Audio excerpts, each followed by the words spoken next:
Pire jour de l'histoire d'Israël.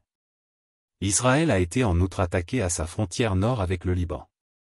Le Hezbollah libanais, un allié du Hamas et de l'Iran, a tiré des obus sur un secteur contesté à la frontière, entraînant une frappe de drone israélienne sur une position du Hezbollah.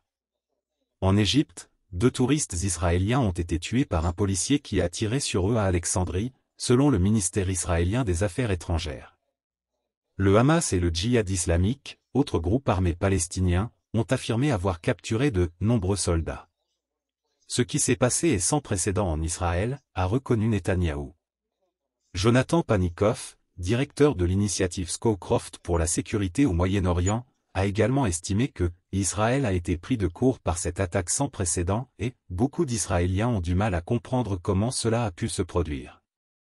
Pour Yaakov Shoshani, 70 ans, habitant de Sderot, les systèmes ont tous échoué ici, qu'il s'agisse du renseignement militaire, civil, des systèmes de détection, de la barrière frontalière, avec Gaza, tout a échoué.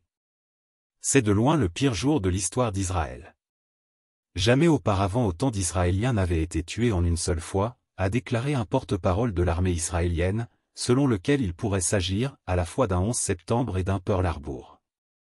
Un ancien soldat israélien a déclaré que la guerre israélo-arabe de 1973, qui reste un traumatisme national en Israël, était peu de choses, comparé au raid du Hamas de samedi, ajoutant qu'il s'agissait d'un très grave échec.